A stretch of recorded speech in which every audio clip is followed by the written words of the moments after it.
Hello viewers, আসসালামু আলাইকুম। আজকে আমি কথা বলবো আমাদের কলিজা, আমাদের প্রাণ, আমাদের ভাই, আমাদের ওসমান হাদি ভাইকে নিয়ে।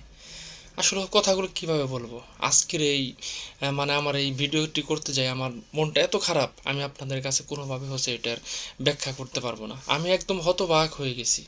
আসলে কোন দেশে বসবাস করি, যেই দেশে জীবনের কোনো নিরাপত্তা নাই। কখন কি হয়ে যাবে সেটা আমরা কেউ বলতে পারি না, ঠিক আছে? এটা সম্পূর্ণ হচ্ছে উপরওয়ালার উপর। কিন্তু এই দেশে মানে এতটাই হচ্ছে আপনার অনিশ্চয়তা লাইফ যে কখন আপনার জীবনের হচ্ছে প্রাণহানি ঘটে যাবে আপনি নিজেও জানেন না, ঠিক আছে? মানে আপনার সামনে হয়তো বা ওত পেতে বসে আছে আপনার জীবন নাশের জন্য। ভাই, অবাক আমি আসলে। হয়ে যাচ্ছে এই বাংলাদেশে, কি হতে যাচ্ছে এই দেশে? কি মানে জ্ঞানীদের বা হচ্ছে ভালো মানুষের কদর কি কোনোদিন আসবে না? এই দেশে কি ভালো মানুষের গ্রহণযোগ্যতা কখনো বাড়বে না? এই দেশ মানে কবে আর কবে হচ্ছে আপনার ভালো মানুষের দাম দিবে? এত এত রক্ত ঝরতেছে, তারপরও যদি এই দেশের মানুষ যদি সোজা না হয়, যদি নিজের ভুল বুঝতে না পারে, নিজের বিবেক বোধ জাগ্রত না হয়, ভালো জিনিসটাকে কদর করতে না জানে, তাহলে এই দেশ আসলে মানে যে পথ হারাবে, এতে কোনো সন্দেহ নাই। আমাদের এই দেশটাকে চেঞ্জ করতে হলে সবার আগে দরকার হচ্ছে ভালো মানুষের কদর করা।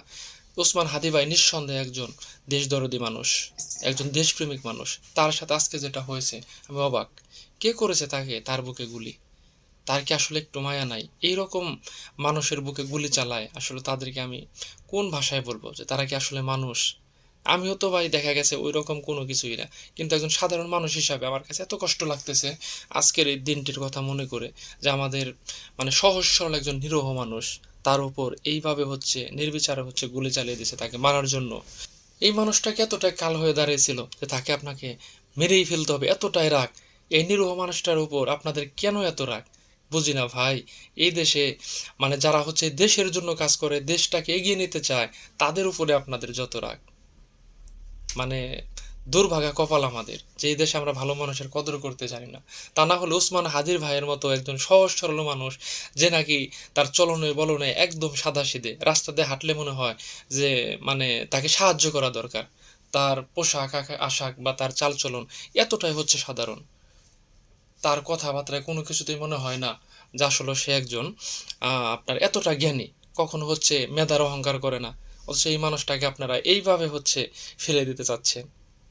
কিছু বলার নাই আসলে, ঠিক আছে? ধিক্কার জানাই, প্রতিবাদ জানাচ্ছি, কিন্তু প্রতিবাদের বিচার পাবো কিনা জানি না, তবে বিধাতা হচ্ছে এর উত্তম ফায়সালা অবশ্যই দিবেন, সেই বিশ্বাস রাখি। দোয়া রইল হাদি ভাইয়ের জন্য, সবাই দোয়া করবেন তাকে যাতে আল্লাহ তাআলা সুস্থতা দান করেন এবং দীর্ঘ নেক হায়াত দারাজ করেন। ঠিক আছে, সবাই ভালো থাকবেন। আসসালামু আলাইকুম।